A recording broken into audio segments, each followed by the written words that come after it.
Auctions are the mechanism which are used to find what is the equilibrium price, the place where buyers and sellers are agreeing for a transaction. They could be of two kinds. One, where the bidders are trying to buy an item. For example, we have seen it on eBay. Or where bidders are trying to sell an item. There are multiple sellers which are competing to bid for winning the auction in order to sell their product. So it could be used for procurement, etc. Based on the mechanism, we can divide in two types. One is the common value auction, another is the private value auction. Common value auctions are the ones where the value of the item is same for everyone, though their valuation might differ to an extent about the underlying value,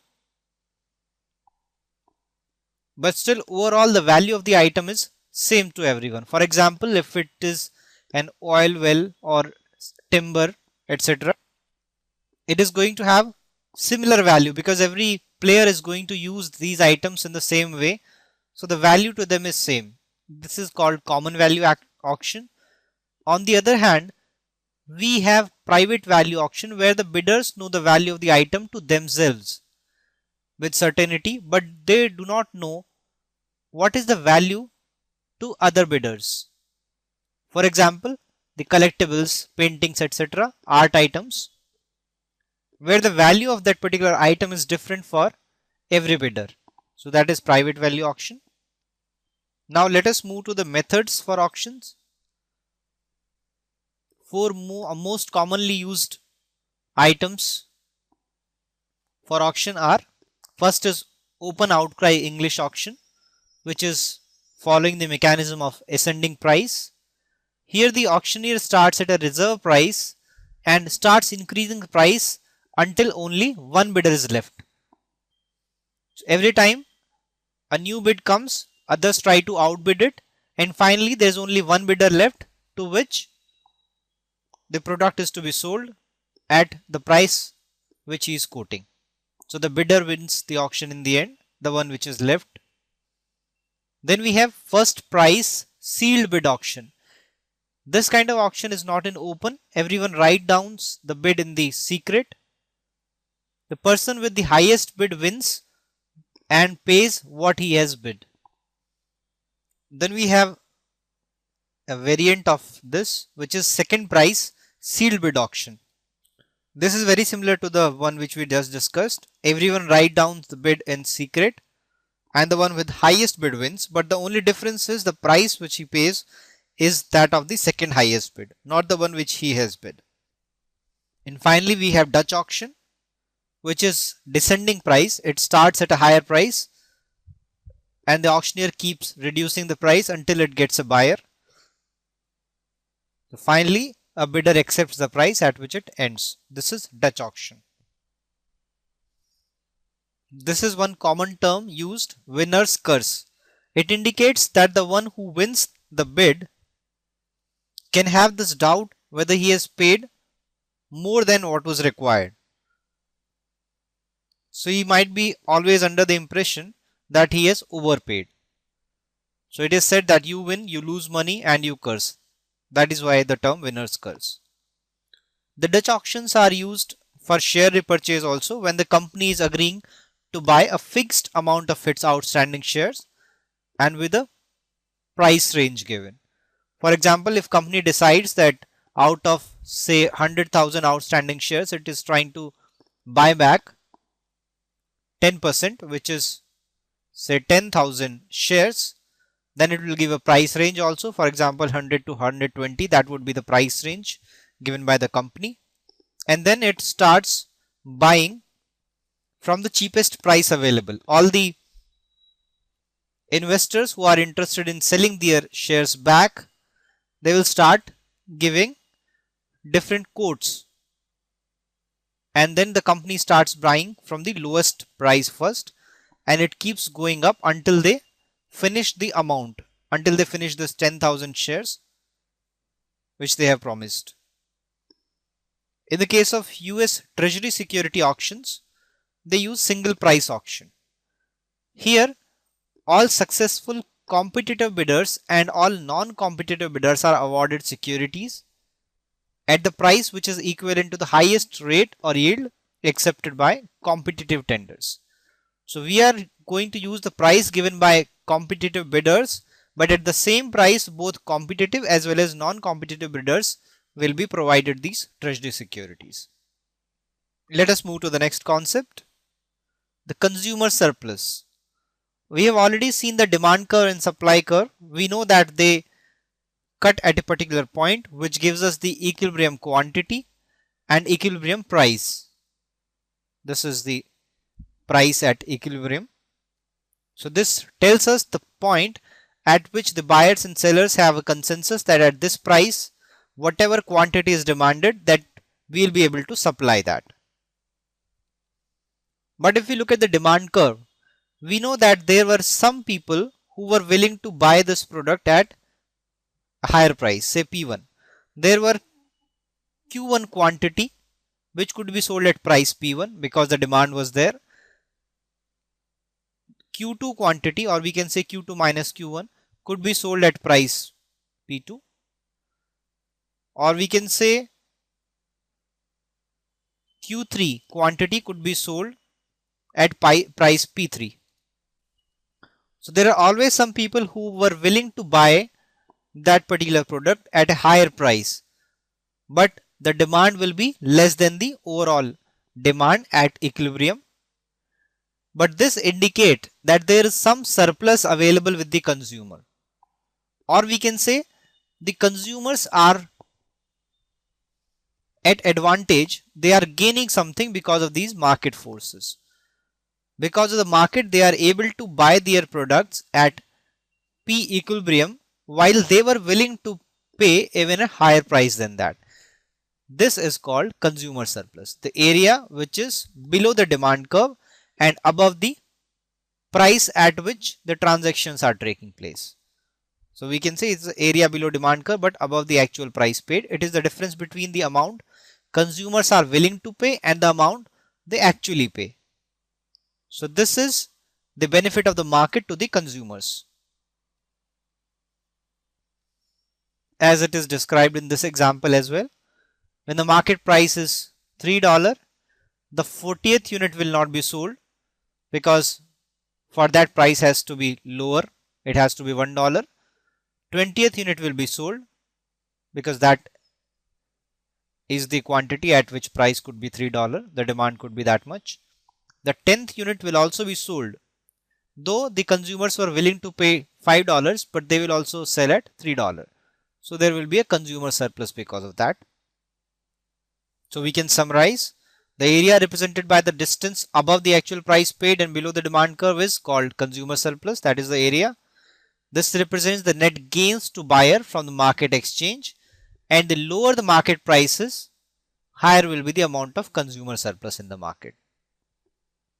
We can see that in graph. If this price comes down, there will be more consumer surplus. So lower is the price at which actual transaction is taking place, higher is the consumer surplus. Now let us move to the next concept, producer surplus. This is on the other side. Let us talk about the supply curve in that context. This is the equilibrium price at which the quantity supplied and the quantity demanded are equal, and the price. We know at the supply curve, the companies could supply quantity Q1 at price P1. They could supply quantity Q2 at price P2. Similarly, they could supply even higher quantity Q3 at price P3. But actually in the market, they are supplying quantity Q at price P. So they are able to supply the product at a higher price. So even this quantity is being sold at a higher price. So they are gaining something because of the market exchange. And that gain is called producer surplus. So this is the gain difference between minimum supply price represented by the supply curve and actual sales price. So we can say it is the area below the price and above the supply curve. So this is our supply curve and this is the price at which the transaction is taking place. The area below this price and above the supply curve is called this producer surplus. So this surplus is the gain to owners of the firms or resource suppliers.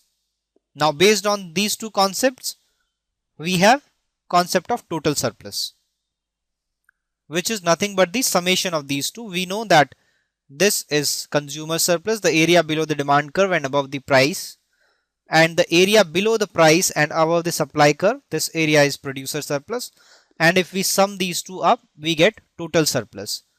So this is the amount which both consumers and producers are gaining because of the market forces. So this represents an efficient allocation of resources at equilibrium. And we can understand that if the market is competitive, if the allocation is efficient, then the value of total surplus is going to be the highest. And if due to some reason overproduction or underproduction is happening, either there is a supply excess or excess demand, in both the cases there will be an inefficiency in the market, there will be inefficient allocation of resources, because of which the total surplus will be less than the maximum total surplus possible in the case of efficient allocation. So we are going to lose something because of those inefficiency, and that introduces a new concept called deadweight loss. As I have told, when the total surplus is not equal to the maximum possible total surplus at the maximum possible allocation of resources, it will give rise to deadweight loss. Allocation of resources is inefficient if the quantity supplied does not maximize the sum of consumer and producer surplus. So this quantity supplied has to be looked at, and this reduction will give rise to deadweight loss. So let us take the case of overproduction first. This curve clearly indicates that this was the price and the quantity which represent the most efficient allocation of resources where the demand and supply forces are meeting. But if due to some reason excess production is happening, suppose the quantity supplied is QS, which is higher than Q, then the new price will be P dash, though the demand will be at price P double dash. There will be a difference between the price at which this quantity is demanded and the price at which this quantity could be supplied. So due to this excess production, this area represents deadweight loss from overproduction, which is reducing the efficient allocation. It is reducing the total surplus in the market. Similarly, due to underproduction also, deadweight loss could be created. This is the case where suppose this was the efficient allocation Q at price P, but due to some reason the production is less. Suppose this is the production in the case of underproduction. So here the demand price is different and the supply price would be different. The companies will be able to provide this much quantity at a higher price, while the demand equivalent to this quantity is at a the demand is at a higher price, but the companies will be able to supply less at this price. That is why it is underproduction. There is a higher demand but lower supply. Because of that, this area, which is price difference into the quantity difference, this triangular area represent deadweight loss due to underproduction. Let us summarize this. As we know that in case of equilibrium, the quantity demanded will be equal to quantity supplied. At the equilibrium quantity, the marginal benefit equals marginal cost. So our quantity is going to be the efficient quantity, represents the efficient allocation of resources. And we know that sum of consumer surplus and producer surplus, which is total surplus, is maximized at this efficient level of output. So it is this point that all potential gains from production and exchange are realized. So ideally the market should try to reach that level, but there might be certain inefficiencies which can give rise to deadweight loss through overproduction or underproduction. Now let us look at those causes. It could be any imposition by the government of minimum legal price, which is the price floor, or maximum legal price at which the transaction can take place, which is called price ceiling. It could be the introduction of a new tax, a subsidy, or a quota, which is imposed on the quantity produced. All of them can lead to imbalances between the quantity demanded and quantity supplied. And we know if there is an imbalance, it will be leading to a deadweight loss, as the quantity produced and consumed are not efficient quantity. So the benefit to the society will not be maximized. So these obstacles are the price control. It could be ceiling or floor. It could be an external cost. It could be taxes and trade restrictions by the government. There could be certain external benefits to competitors from outside. Then public goods and common resources. These kind of goods could be provided by the government and they are not priced at market equilibrium price. So they also give rise to inefficiency. So let us look at them in detail. Any interference with the market will lead to a negative impact on the total surplus. We have already talked about it. The equilibrium price, which is set by the market mechanism, can be deemed to be unfair sometimes. That is where the government rules come into picture. The buyers might complain that the price which market has determined for them is too high, so they are not being able to afford it. On the other hand, the sellers can say that the price is too low, so they are not able to survive. In such cases, the government has to regulate the price. So they will put a price control mechanism. It could be floor or it could be a ceiling. Ceiling will be useful for buyers. The government decides that the price should not be more than the price ceiling. So it will be useful for the buyers, and the government can also provide a floor, which could be some kind of minimum support price to sellers. So these are two kinds of price control. Let us explore them further. Price ceiling is a legal restriction that prohibits the exchange at a higher price than the ceiling price, usually imposed when the equilibrium price is considered too high to be fair, since ceiling is useful for buyers. For example, if this is where the demand and supply curves cut, this is the price at equilibrium. If it is considered to be too high, then there will be a ceiling put that the price should not be above. So if it is below, this is the ceiling price, then transaction cannot happen above that. So this will bring inefficiency. If the price ceiling is above equilibrium price, it is not going to have any impact. Typically, price ceiling results in lower price than the market forces would produce. As we have seen in this case, the price ceiling above the equilibrium price will not make any sense. It will not have any impact. So it is always below the equilibrium price. Shortage will result in a situation in which the quantity demanded by consumers is going to exceed the quantity supplied by the producers at the existing price. We can understand that the price ceiling price is lower than the price of equilibrium. This is our demand curve. This is the supply curve. Downward sloping is the demand curve. So they are cutting at these levels. This is the quantity demanded. This is the quantity supplied. Automatically, the quantity demanded is higher than quantity supplied. There is a shortage situation because of this price ceiling. A typical example of price ceiling could be rent ceiling, which is implemented by many US cities, where if the rent ceiling is set above the equilibrium rate, it is not going to have any effect, as we have already seen. But if it is below the equilibrium price, which is where it is going to impact, it has powerful effect. It can create a situation of shortage, and due to which there is going to be a deadweight loss. Let us see how. We have already seen that if there is a case of underproduction or shortage, there will be a deadweight loss, which is on the left hand side of the equilibrium price. This represents the deadweight loss due to underproduction or shortage, because the quantity demanded is higher and the quantity supplied is lower at this particular price. This is our ceiling price. Now let us look at the price floor, which would work on the similar lines.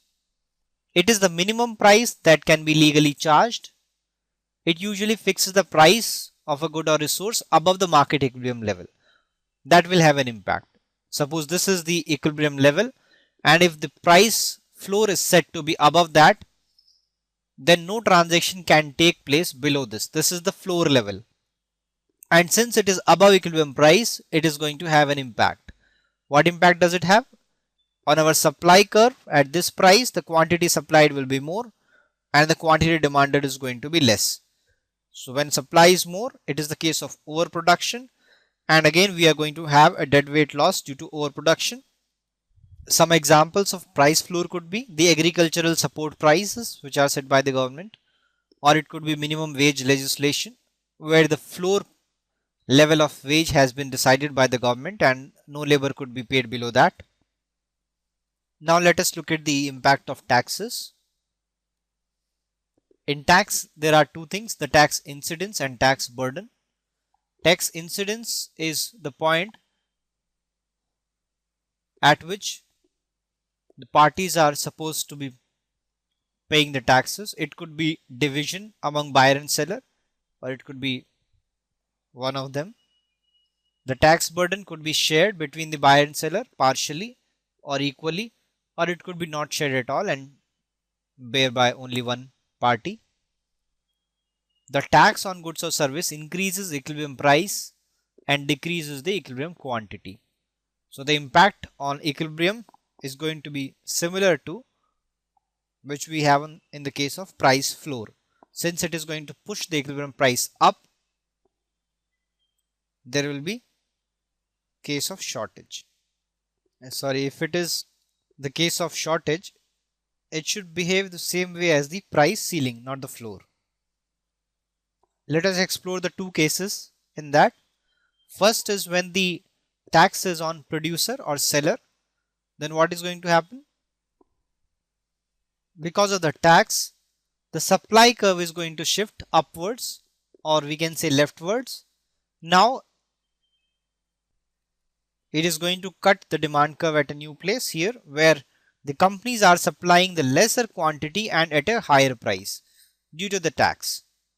And now the deadweight loss is created. This tax burden could be shared between buyers and sellers. So there could be two parts to it. One part is being paid by the buyers and one by the sellers. But the overall impact is the deadweight loss due to underproduction or shortage. Now let us look at the other case where the tax is on buyers. What impact it has on the buyers? Due to the higher price due to tax, the demand would come down. The demand curve shift leftwards. Now the point of equilibrium, earlier it was here, now it has moved to a new place. Now the demand curve is cutting the supply curve here. So the quantity demanded is now less and at a lower price. So again the quantity has come down. So this is the case of underproduction or shortage once again, and there will be a similar deadweight loss. Now let us look at the impact of other factors. Next is subsidy. Subsidy is the payment made by the government to the producer. So obviously it is going to have the opposite impact as that of tax. Earlier the supply curve was this, it was cutting at this point to the demand curve. Now due to the subsidy given to the producers, the supply curve shift rightwards. Now they are able to produce more at the same price due to this shift, and the new supply curve is cutting the demand at this point. So automatically the quantity will increase, it will be higher than the earlier, right? It is a new quantity, and this is the deadweight loss due to overproduction. We've already seen even at the case of overproduction, we are going to have deadweight loss. Now it will be on the right hand side of the equilibrium point. So this was about the impact of subsidy. Let us look at one more factor which can create imbalance. Quotas. Quotas is the maximum limit on the production.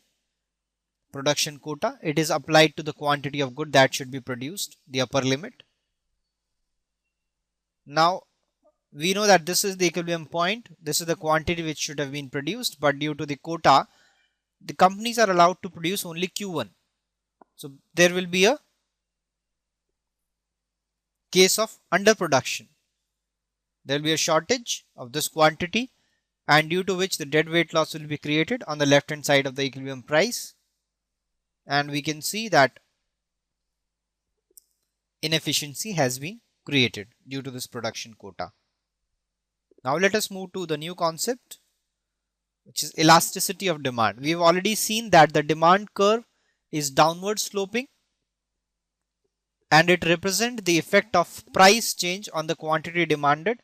So if we want to measure it quantitatively, we have to use the formula, the price elasticity of the demand, or we just call it price elasticity. It measures the change in the quantity demanded with respect to change in price. So percentage change in quantity divided by the percentage change in the price. Now one thing which should be noted here is that in order to calculate the percentage change, in denominator we are going to use the average quantity demanded and average price. Let us see how we are using them.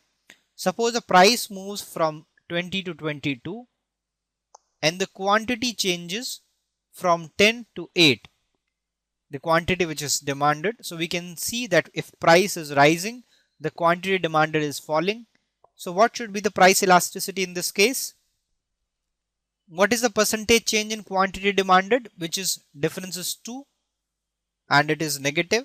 So it should be negative 2 divided by the average quantity, which is 10 plus 8 by 2, which is 9. So 9 is the average quantity. So this is the percentage change in quantity demanded divided by percentage change in price. Change is 2 divided by what is the average of 20 and 22?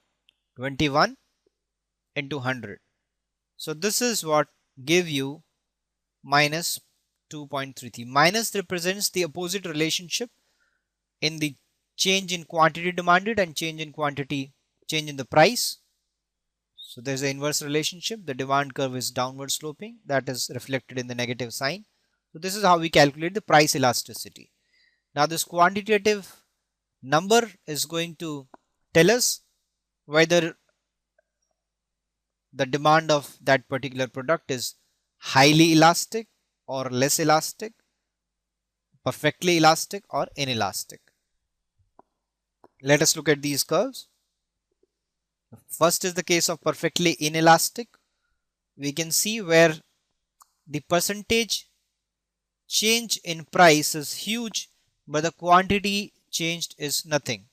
So there is no change in the quantity demanded even if price goes up or comes down. It is not going to affect the quantity demanded at all. So this is the case of perfectly inelastic demand. We can say the elasticity is 0 here. Then we can have perfectly elastic, where the percentage change in the quantity demanded is much more than the percentage change in price. Even for a very small change in price, the quantity can change a lot. So it is perfectly elastic. And then there could be another case of unit elasticity, where the percentage change in quantity is equal to the percentage change in price. There we are going to have this kind of curve. This is not a line because the slope is not elasticity. Elasticity is percentage change in quantity divided by percentage change in price. If we had it as change in quantity divided by change in price, then it should have been a straight line in the case of unit elastic demand. But here we have percentage change in quantity demanded and percentage change in price in the formula of elasticity. So we have this curve even in the case of unit elastic demand. So now if you want to see it mathematically, we can even calculate that at this point the elasticity is higher and at this point elasticity is lower. Why? Because when we are calculating elasticity at this point, we know that the price is very high. So percentage change in price, which has the average price in the denominator, that number is going to be higher. So percentage change in price will look low. That makes the elasticity high.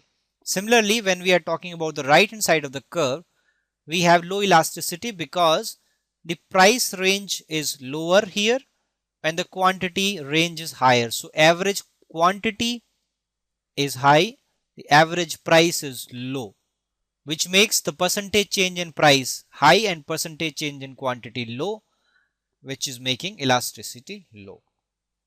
Now let us move to the next slide.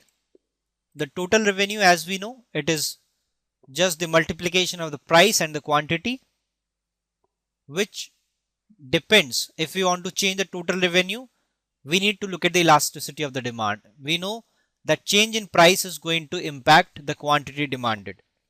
So if the company increases the price, it cannot increase total revenue because the quantity demanded will fall. It will not be able to provide that quantity. It will not be able to sell that kind of quantity. If the price is high, demand might fall.